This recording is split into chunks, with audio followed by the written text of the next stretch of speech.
COVID-19 का कारण आयात घट्दै गए पनि निर्यात भने बढ्दै। चालु आर्थिक वर्षका 7 महिनामा निर्यात 7.61% बढ्यो। कञ्चनपुरको दैजी छेलामा 9 अर्ब रुपियाँको लागतमा औद्योगिक क्षेत्र स्थापना हुने। सोमबार शिलान्यास गरिने। सुदूरपश्चिम प्रदेशबाट औद्योगिक विकासको युग सुरु भएको उद्योग मन्त्रीको उद्घोष। र वैज्ञानिक वन व्यवस्थापन कार्यविधि खारेज भएसँगै मुलुकभरका वन पैदावार सदुपयोगमा समस्या। सामुदायिक वनमा काठ कुहिने तर उपभोक्ताले काठको अभाव झेल्नुपर्ने अवस्था।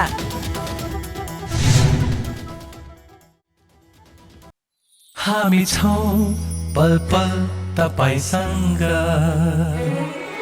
हिमाल पहाड तराईसँग, साथ छ हाम्रो बढ्ने कदमलाई। सलाम छ ती पौरखी हातहरूलाई, जिन्दगी सजाइदिन्छौँ हामी, हर सासको साथी बन्छौँ हामी। सुरक्षा अनि समृद्धि प्राण छ हाम्रो, हर आफू पनि बचाऊ, अरूलाई पनि बचाऊ। आजै नेपाल लाइफमा जीवन बिमा गरौँ। हामी हौ नेपाल लाइफ। नेपाल लाइफ, किनकि जीवन अमूल्य छ।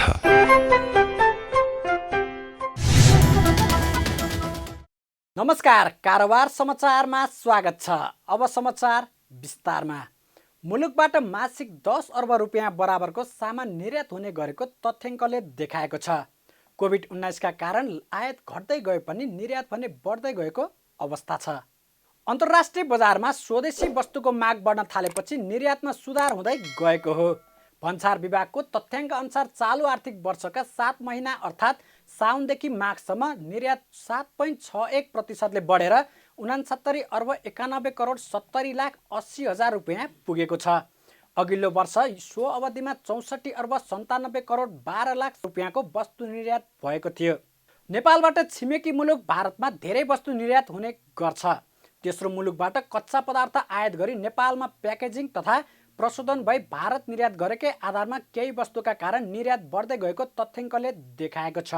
नेपालबाट भटमासको तेल, कार्पेट, धागो, चिया, अलैँची, फेल्टका उत्पादन, जुस, अदुवा, मेडिकल हर्ब्स, पस्मिना, चाउचाउ, आइरन स्टिल, मुसुराको दाल, टेक्सटाइल हस्तकलाका सामग्री, ज्वेलरी लगायतका अन्य उत्पादनहरू निर्यात हुने गर्छ। चालु आर्थिक वर्षको माघ मसान्तसम्म कुल 8 खर्ब 3 अर्ब 64 करोड रुपियाँ बराबरको वस्तु आयात भएको छ।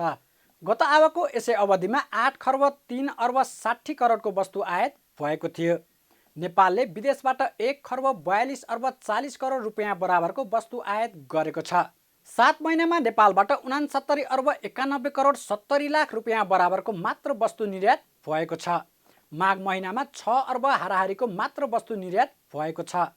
तथ्याङ्क अनुसार 7 महिनाको अवधिमा नेपालको व्यापार घाटा 7 खर्ब 33 अर्ब पुगेको छ।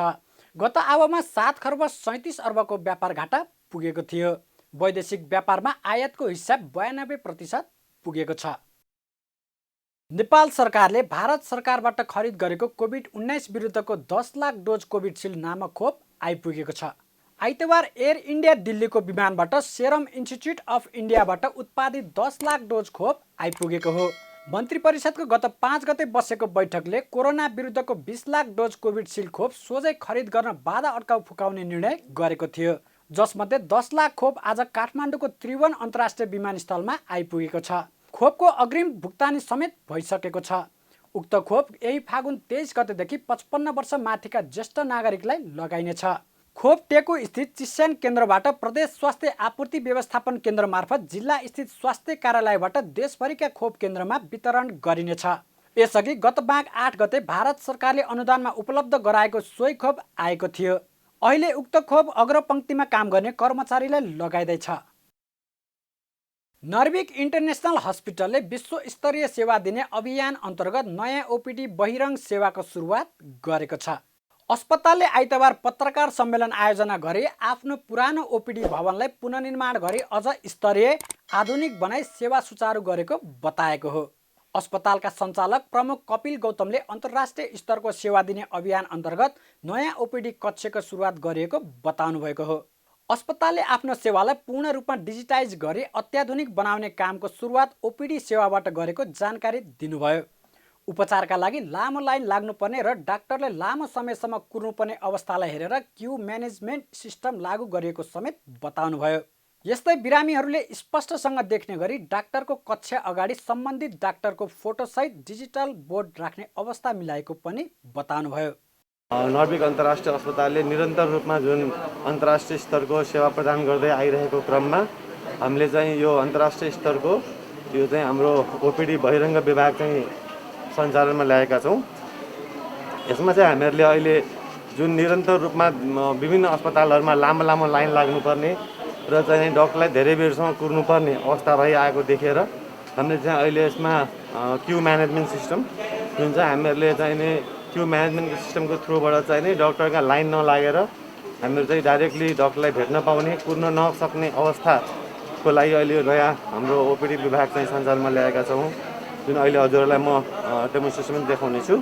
र त्यसै गरिकन हामीहरूले चाहिँ यसमा जुन हामीहरूलाई हाम्रो पेसेन्टहरूलाई अथवा हाम्रो क्लाइन्ट्सहरूलाई चाहिँ डक्टरको कता ओपिडी हो के हो भन्ने जुन डिफिकल्टिजहरू फेस गर्न परिरहेको अहिलेको अवस्थामा चाहिँ अहिले हामीहरूले हरेक डक्टरको च्याम्बरको अगाडि डाक्टर साहबहरूको डिस्प्लेहरू फोटोहरू नै राख्ने व्यवस्था मिलाएका छौँ, जसले गर्दाखेरि चाहिँ बिरामीहरूलाई चाहिँ अनावश्यक चाहिँ भौँतारिनु नपरोस् र चाहिँ छिटोभन्दा छिटो जुन नर्विकले पहिल्यैदेखि नै निरन्तर रूपमा जुन अन्तर्राष्ट्रिय स्तरको सेवा प्रदान गर्दै आइरहेको छ त्यसैलाई हामीहरूले अझै यो स्टार्ट गरेको छौँ र यसलाई हामी बिस्तारै हामी सम्पूर्ण हस्पिटलमै यही स्ट्यान्डर्डलाई नै हामीहरू चाहिँ मेन्टेन गर्ने जमर्को गरेको छौँ र केही महिनाभित्रमै हामी त्यो कम्प्लिट पनि गर्नेछौँ। नर्विकले प्रत्येक कन्सल्ट्यान्टहरूसम्म बिरामी पुग्नुभन्दा अगाडि उनीहरूको भाइटल लिनका लागि 3वटा स्तरीय कोठा समेत तयार गरेको छ। ओपिडी सेवाको विषयमा कुनै समस्या आए तत्काल समाधान हुने गरी ओपिडी इन्चार्जको कक्ष समेत सँगै राखेको छ। नर्विकले आफ्ना सबै विभाग तथा सेवालाई डिजिटाइज गर्दै आधुनिक र समय सापेक्ष सेवा दिने योजना बनाएको समेत सञ्चालक प्रमुख गौतमले बताउनुभयो। उद्योग वाणिज्य तथा आपूर्ति मन्त्री लेखराज भट्टले सुदूरपश्चिम प्रदेशबाट औद्योगिक विकासको युग सुरु भएको बताउनु भएको छ। आइतबार प्रेस सङ्गठन नेपालले अत्तरियामा आयोजना गरेको पत्रकार सम्मेलनमा बोल्दै मन्त्री भट्टले सुदूरपश्चिम प्रदेशबाट औद्योगिक विकासको युग सुरु भएको बताउनु भएको हो। सुदूरपश्चिम प्रदेशमा धमाधम औद्योगिक क्षेत्र सञ्चालनमा आउने उहाँको भनाइ छ। प्रधानमन्त्री केपी शर्मा ओलीले सोमबार कञ्चनपुरको दैजी छेला औद्योगिक क्षेत्रको शिलान्यास गर्न आउने जानकारी दिँदै उद्योग मन्त्री भट्टले सुखी नेपाली समृद्ध नेपालको नारालाई कार्यान्वयन गर्न देशभर औद्योगिक क्षेत्रहरूको शिलान्यास गर्ने कार्यक्रम रहेको बताउनुभयो। 9 अर्ब रुपियाँको लागतमा 5 वर्षभित्र निर्माण सम्पन्न हुने गरी दैजी छेला औद्योगिक क्षेत्रको निर्माण हुन लागेको मन्त्री भट्टको भनाइ छ। आर्थिक समृद्धि र सुखी नेपालीको जुन नारालाई अथवा दर्शनलाई यो कार्यान्वयनमा लैजान हामीले देशलाई औद्योगिकरणतिर नलगिकन देश आर्थिक समृद्धितिर जान सक्दैन। त्यो भएर पनि अहिले हामीले यो सधैँ पूर्वबाट हुन्थ्यो भने अहिले हामीले दैवी छेला औद्योगिक क्षेत्रलाई त्यहाँबाट शिलान्यास पश्चिमबाट गर्दै हुँदैन भोलिको त्यो तयारी गरेका छौँ। त्यसपछि लगत्तै हाम्रो यो बाँकेको 9 बस्तामा शिलान्यास हुन्छ, त्यो मबाटै हुन्छ। त्यसपछि हामी 13 गते हाम्रो के हुन्छ भन्दा यो 11 गते चाहिँ हामीले पर्सि 9 बस्ता, 13 गते हाम्रो उसमा मोतीपुर उपन्याय अर्थमन्त्री लगायत अर्थमन्त्रीबाट शिलान्यास हुन्छ। अनि हाम्रो 14 गते हेटौडाको मयूरघाटमा शिलान्यास हुन्छ र 15 गते हामीले चाहिँ सम्माननीय प्रधानमन्त्रीज्यूबाटै दमकको झापाको दमकमा हामीले चाहिँ शिलान्यास गर्ने। त्यसको लागत चाहिँ लगभग 63 अरब छ दमकको र हाम्रो यहाँको चाहिँ दैजी छेलाको 9 अरबको लागत छ। यो केही दैजी छेला त्यसै गरी 9 बस्ता मयूरझाप यी मोतीपुरको चाहिँ नेपाल सरकारले नै 25 अरब लगभग त्यसको लागत लाग्छ, नेपाल सरकारले नै बेहोर्ने भन्ने छ। र अनि यो हाम्रो शक्तिखोर त्यसको पनि हाम्रो तयारी त हुँदैछ, त्यसको अलिकति केही कानुनी प्रक्रियाहरू अझै हामी अघि बढाउनु पर्ने देख्छौँ। कैलालीको हरैयामा 350 बिघा क्षेत्रफलमा सेज निर्माण, डुडेझारीमा औद्योगिक क्षेत्र, कञ्चनपुरमा सुक्खा बन्दरगाहको अध्ययन प्रतिवेदनको काम अगाडि बढिरहेको जानकारी दिँदै मन्त्री भट्टले खानीहरूको पहिचान गरेर उत्खनन अन्वेषण गर्ने कार्य सुरु गरेको पनि बताउनुभयो। हामीले यो क्षेत्रका विशेष गरी खानीहरूलाई पहिचान गरेर त्यसलाई चाहिँ उत्खनन गर्ने, अनुसन्धान गर्ने, अन्वेषण गर्ने र अघि बढाउने भनेर अहिले हामीले यो बाजुराको फलाम खानीलाई पनि अगाडि बढाउँदैछौँ।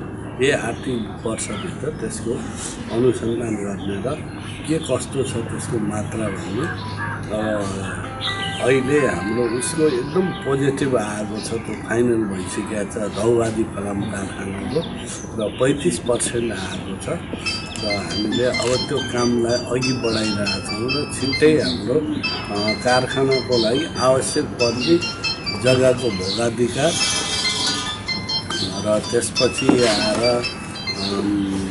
फलाम कारखाना, अब फलाम खानी कारखाना त्यसलाई स्थापित गर्नेतिर हामी जान्छौँ। अब त्यसको मोडेल तयार हुँदैछ, विशेष गरी चिनिया प्रविधि ल्याउनुपर्छ भन्ने छ। र यहाँ हरैयाको मैले सेजको पनि हाम्रो यही आर्थिक वर्षभित्र डिपिआरको समापन हुन्छ, तयारी सुरु भइसकेको छ। हाम्रो 350 बिघा त्यसको आवश्यक पर्दा त्योभन्दा बढी। र अब यो हाम्रो सुक्खा बन्दरगाहको छ, सुक्खा बन्दरगाहको पनि हाम्रो डिपिआर त्यसको गुरु योजनाहरू बनिसकेका छ। निर्माणाधीन गेटा मेडिकल कलेजलाई सुदूरपश्चिमकै मेडिकल विश्वविद्यालयको रूपमा विकास गर्न लागेको उहाँले बताउनुभयो। मन्त्री भट्टले तोकिएकै समयमा निर्वाचन हुने दाबी पनि गर्नुभयो। ललितपुरको गोदावरी स्थित बिशङ्खु नारायण सामुदायिक वनमा साहसिक खेल जिप लाइन सञ्चालनमा आएको छ। साहसिक पर्यटन व्यवसायी राजकुमार श्रेष्ठले ललितपुरको गोदावरी स्थित बिशङ्खु नारायण सामुदायिक वनभित्र साहसिक खेल जिप लाइन सञ्चालनमा ल्याउनु भएको हो। ललितपुरको सातो बाटोबाट करिब 7 किलोमिटरको दूरीमा रहेको बिशङ्खु नारायण वनभित्र जिप लाइन सञ्चालनमा ल्याएपछि खेल खेल्न आउने आन्तरिक पर्यटकको सङ्ख्या पनि बढेको छ। एकतर्फ 400 मिटर र अर्कोतर्फ 400 मिटर गरी कुल 800 मिटर रहेको जिप लाइन खेल्नका लागि काठमाडौँ, ललितपुर र भक्तपुरबाट पर्यटकहरू जाने गरेका छन्। जिप लाइन खेल्नका लागि फोटो भिडियो सहित प्रति व्यक्ति 1500 रुपियाँ शुल्क निर्धारण गरिए पनि अहिले छुट दिएर प्रति व्यक्ति 1300 रुपियाँ लिएको सञ्चालक श्रेष्ठले बताउनुभयो। जिप लाइन अन्तर्राष्ट्रिय मापदण्ड अनुसारको निर्माण भएकाले खेल खेल्न सुरक्षित रहेको पनि श्रेष्ठले बताउनुभयो। टिकट काटेर खेल खेलेमा बिमा लगायतका सुविधा दिएको पनि बताउनु भएको छ। यो गोदावरी जिप लाइन चाहिँ हाम्रो यो नेपालमा 4 नारायण मध्ये एक नारायण भन्ने बिशङ्खु नारायण मन्दिरको चाहिँ थाप्लोमा अवस्थित छ र सातो बाटोबाट 7 किलोमिटर मात्रै टाढा रहेको यस बिशङ्खु नारायण सामुदायिक वन को बाटोमा चाहिँ अत्यधिक सुधार भएको अवस्थामा रहेको छ र जहाँसम्म लाग्छ मानिसहरू सहज रूपमा मोटरसाइकलमा, गाडीमा र साइक्लिङ गर्दै पनि आउने सहज बाटो छ। यो जिप लाइन चाहिँ मैले विभिन्न देशहरू घुमेर यसको चाहिँ प्रविधि मैले लिएर आएको हुँ र म आफैले फिट गरेको पनि हो। र यो यहाँको बिशङ्खु नारायणको जिप लाइन चाहिँ एकतर्फी 400, अर्कोतर्फी 400 गरेर 800 मिटरको छ र यसमा हामीले फोटो भिडियो सहित 1500 रुपियाँ राखेका छौँ र अहिले डिस्काउन्ट अफर भनेर हामीले 1300 रुपियाँमा सेवा दिइरहेछौँ र अनिवार्य टिकट अनिवार्य नै लागू गरिएको छ, किनभने टिकटमा बिमा समावेश भएको छ र यसमा चाहिँ हामीले विश्वमा विभिन्न ठाउँमा जिप लाइनमा जुन किसिमको चाहिँ उपकरणहरू प्रयोगमा गरेका छन् त्यही उपकरण हामीले चाहिँ प्रयोगमा ल्याएका छौँ र जहाँसम्म लाग्छ यो उपकरण र यो जिप लाइनको वायर चाहिँ 99% सेफ छ। जिप लाइन खेल्न आउने पर्यटकहरू पनि साहसिक खेल खेल्न पाउँदा निकै खुसी देखिएका छन्। उपत्यकाबाट नजिकै साहसिक खेल खेल्न पाउने ठाउँ नभएका बेला जिप लाइन सञ्चालनमा आउँदा यस क्षेत्रको पर्यटनमा समेत टेवा पुग्ने उनीहरूको भनाइ छ। म एउटा यसलाई चाहिँ यसो घुम्न आएको थिएँ यतातिर, अनि मैले थाहा पाएँ कि मन्दिर जो छ भनेर यस्तो जिप लाइन। हजुर। अनि यसो माथि आएको सुरु भइसकेको रहेछ। यहाँ मलाई कसैले के भन्थ्यो यहाँ बनिरहेछ भन्थ्यो, हेर्नु जानुहोस् भनेर, तर यहाँ सुरु भइसकेको रहेछ। अनि अरू कुरा गरी अनि मेरो फर्स्ट टाइम हो क्या जिप लाइनमा गरेको, एकदम रमाइलो भयो कि। अनि एउटा कस्तो पनि यो सामुदायिक वनमा यसरी ल्याएपछि अब यहाँको लोकालिटीलाई पनि अलिकति फाइदा हुन्छ होला र यो वनहरूलाई पनि यो सामुदायिक वनलाई पनि फाइदा हुन्छ होला, किनभने उहाँहरूले चाहिँ रेभेन्यू क्रिएट गरेर गर्दाखेरि सबैलाई फाइदा हुन्छ। र यसो चिज चाहिँ हाम्रो उसमा चाहिँ हरेक ठाउँमा हुनुपर्छ जस्तो लाग्छ मलाई। आज पिकनिक थियो हाम्रो, अनि यो जिप लाइनको एकचोटि ट्राई गरौँ भनेर आएको, रमाइलो भयो। फर्स्ट टाइम हो मेरो, तर डर चाहिँ नहट्यो। पहिला जति डर लागेको थियो त्यति चाहिँ अहिले छैन। नेपाल सरकारले प्रकाशित गरेको सामुदायिक वनमा पर्यापर्यटन कार्यविधि 2075 को आधारमा नियम कानुन अन्तर्गत रहेर सामुदायिक वनले आशयपत्र आह्वान गरेपछि बोल कबोल मार्फत ठाउँ लिएको सञ्चालक श्रेष्ठले बताउनुभयो। सामुदायिक वनलाई संरक्षण गर्ने, प्रकृतिलाई जोगाउने र वातावरणलाई नबिगारिकन साहसिक पर्यटनको विकास गर्ने किसिमले नै जिप लाइन सञ्चालनमा ल्याएको पनि बताउनुभयो। सङ्घीय सरकारको मन्त्री परिषदको बैठकले स्पष्ट निर्णय नगर्दा देशभरका वन पैदावारको सदुपयोगमा समस्या भएको छ। वैज्ञानिक वन व्यवस्थापन कार्यक्रममा अनियमितता भएको आशंकामा नेपाल सरकार मन्त्री परिषदको 2077 जेठ 15 गतेको बैठकले काठ कटान, ओसार पसार र बिक्री वितरणमा प्रतिबन्ध लगाएको थियो। गत माघ 11 गतेको मन्त्री परिषदको बैठकले वैज्ञानिक वन व्यवस्थापन कार्यविधि 2071 खारेज गरे पनि सामुदायिक वन समूहको वन पैदावार सदुपयोग बारे स्पष्ट निर्णय नगर्दा वन व्यवस्थापन र कटान भएका काठको सदुपयोगमा समस्या परेको छ। अहिले सामुदायिक वनलाई एउटा स्वायत्त संस्थाको रूपमा अधिकार चाहिँ प्रत्यायोजन गर्ने, अनि अधिकार प्रत्यायोजन गरिसके पछाडि कटान छटान, त्यसका बिक्री वितरण अनि त्यो सङ्कलन समेतमा रोक लागि अवस्था अहिलेसम्म यो सरकारले चिर्ने गरी एउटा निर्णय गर्न सकेको छैन। सम्बन्धित डिभिजन वन कार्यालयहरू सब डिभिजनहरूलाई त्यस्तो निर्देशन गर्न सकिएको छैन। अनि भन्छौँ अहिले भूकम्पले छेदविच्छेद भएको उसमा पुनर्निर्माण गर्नुपर्छ। पुनर्निर्माण गर्नका निमित्त काठ चाहिन्छ। काठ चाहिने कुरामा चाहिँ जङ्गलमा कुहिएर गइराखेको छ, सबै सडे गरेर जाने अवस्था पनि छन्, कतिपय ठाउँमा अर्धमृत छन्। त्यस्ता कुराले हामी संरक्षणमुखी वन योजना आउँदै गर्दाखेरि पनि अर्धमृत रुखलाई राखेर 100, 200, 400 वर्षका रुखहरूलाई राखेर हामी वनको समृद्धि खोजिराखेका छौँ। यो गलत क्रियाकलाप राज्यले साँच्चीकै नसोचिकन आफ्नो खालका कार्यक्रमहरू ल्याइराखेको। चाँडो गरी यदि यो तर्फ राज्यले सोच्न सकेन भने साँच्चीकै उपभोक्तासित विपन्नका लागि धन अनि त्यहाँबाट समृद्धिका लागि वन जुन खालको एउटा नारा ल्याएको छ, यो नारा मात्रैमा सीमित रहन्छ। हामी साँच्चीकै विपन्नलाई जोड्न सक्ने अवस्थामा हामी छैनौँ। त्यो खालको अधिकारलाई चाँडो गरी सुनिश्चितता गर्न यो राज्य लाग्न आवश्यकता छ। वैज्ञानिक वन कार्यक्रम बाहेकका वन क्षेत्रमा सालका काठ दाउराको कटान, मुछान, बिक्री वितरण र ओसार पोसारमा लगाएको रोकावट प्रक्रिया पुर्याएर खुलाउने निर्णय भएको थियो। तर यसबारे डिभिजन वन कार्यालयहरूमा स्पष्ट निर्देशन नआउँदा देशभर काठ सङ्कलन र सदुपयोगका लागि अनुमति रोकिएको छ।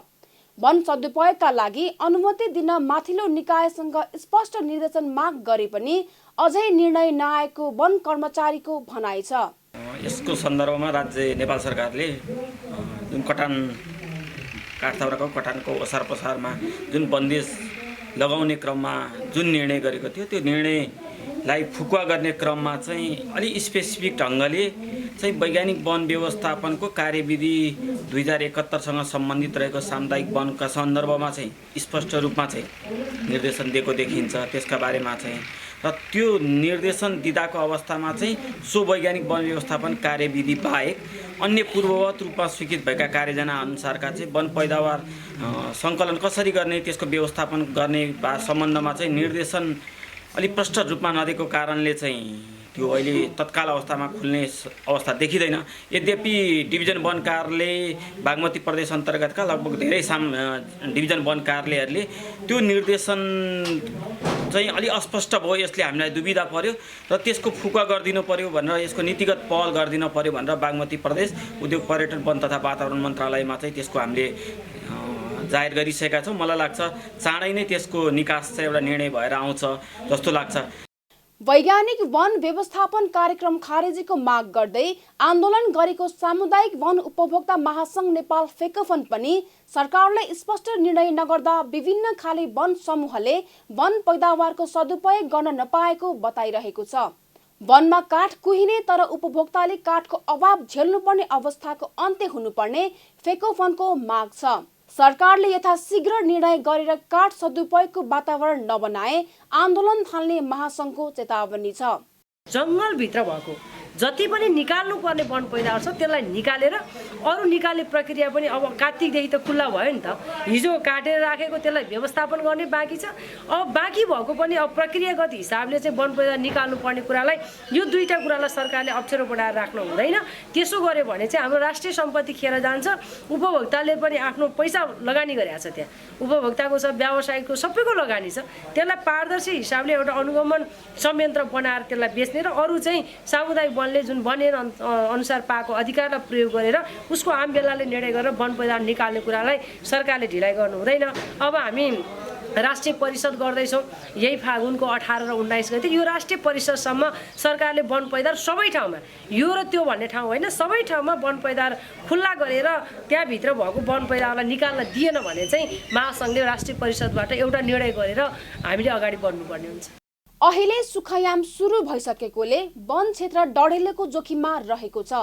यस्तो अवस्थामा वनभित्र रहेका काठ सदुपयोग नहुने हो भने आगजनीको चपेटामा पर्न सक्ने र काष्ठ पैदावारको अभाव झन बढ्ने सरकारवालाहरूको चिन्ता छ।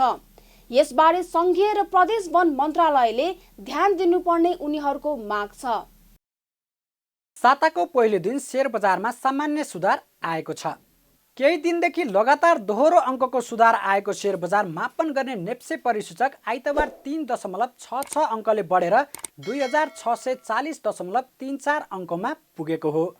बजारमा सामान्य सुधार आएको दिन कारोबार रकम भने करिब 9 अर्ब रुपियाँको भएको छ। दिनभर 207 कम्पनीको 2 करोड 43 लाख किता शेयर 8 अर्ब 43 करोड 46 लाख रुपियाँ बराबरमा किनबेच भएको छ। आज सबैभन्दा धेरै जलविद्युत कम्पनीको शेयर मूल्यमा लगानीकर्ताहरू झुम्मिएका छन्। जलविद्युत कम्पनीको शेयर मूल्यमा लगानीकर्ताहरू झुम्मिँदा सो समूहको परिसूचक नै 4.29%ले बढेको छ। म्युचुअल फन्ड समूहको परिसूचक पनि 6.4%ले बढेको छ। अन्य समूहको परिसूचक 1.88%ले बढ्दा विकास बैंक समूहको परिसूचक 1.07%, होटल समूहको 0.59%, व्यापार समूहको परिसूचक 0.54 र उत्पादनमूलक समूहको परिसूचक 0.08%ले बढेको छ। यी बाहेक सबै समूहको परिसूचक आइतबार घटेको छ। कारोबार रकमको आधारमा आज नेपाल बैंकको सर्वाधिक शेयर किनबेच भएको छ। बैंकको 61 करोड 42 लाख रुपियाँ बराबरको शेयर कारोबार भएको छ। यस्तै नेपाल इन्फ्रास्ट्रक्चर बैंकको पनि 53 करोड 83 लाख रुपियाँ बराबरको शेयर कारोबार भएको छ। बैंकको शेयर कारोबार सुरु भएको दिनदेखि नै मूल्यमा 10%ले बढ्दै आएको छ। आइतबार माथिल्लो तामाकोशी र शिवश्री जलविद्युत कम्पनीको लगानीकर्ताले पनि 10%ले कमाएका छन्। प्रदेश 1 का मुख्यमन्त्री शेरधन राय विरुद्ध प्रदेश सभामा दर्ता भएको अविश्वासको प्रस्ताव सदनमा पेश भएको छ। आइतबार बसेको प्रदेश सभा बैठकमा मुख्यमन्त्री राय विरुद्धको अविश्वास प्रस्तावका प्रस्तावक इन्द्रबहादुर आङ्बोले प्रस्ताव टेबल गर्नुभएको हो। अविश्वासको प्रस्तावको समर्थक लक्ष्मण तिवारी रहनु भएको छ। मुख्यमन्त्री राय विरुद्ध नेपाल कम्युनिस्ट पार्टी नेकपा प्रचण्ड माधव समूहले 12 पुसमा अविश्वासको प्रस्ताव दर्ता गरेको थियो। नेपालको संविधानको धारा 188(4) तथा प्रदेश सभा नियमावली 2074 को नियम 129(1) बमोजिम अविश्वासको प्रस्ताव पेश भएको हो। 93 सदस्य प्रदेश सभामा नेकपाका 67, काङ्ग्रेसका 21, जनता समाजवादी पार्टीका 3, राष्ट्रिय प्रजातन्त्र पार्टी र सङ्घीय लोकतान्त्रिक राष्ट्रिय मञ्चका 1-1 जना सांसद रहेका छन्। मुख्यमन्त्री राय विरुद्ध नेकपा प्रचण्ड माधव समूहका 37 जना सांसदहरूले हस्ताक्षर गरी अविश्वासको प्रस्ताव दर्ता गराएका थिए। तीमध्ये 4 जना सांसदले हस्ताक्षर फिर्ता लिएका छन्। प्रदेश सभामा बहुमतका लागि 47 जना सदस्य आवश्यक हुन्छ। अविश्वासको प्रस्ताव पेश भए लगत्तै सभामुख प्रदीप कुमार भण्डारीले अर्को बैठक फागुन 20 गते दिउँसो 1 बजे बस्ने गरी आजको बैठक स्थगित गर्नुभएको छ। कारोबार समाचारमा अब सुन चाँदी र विदेशी विनिमय दर सम्बन्धी जानकारी।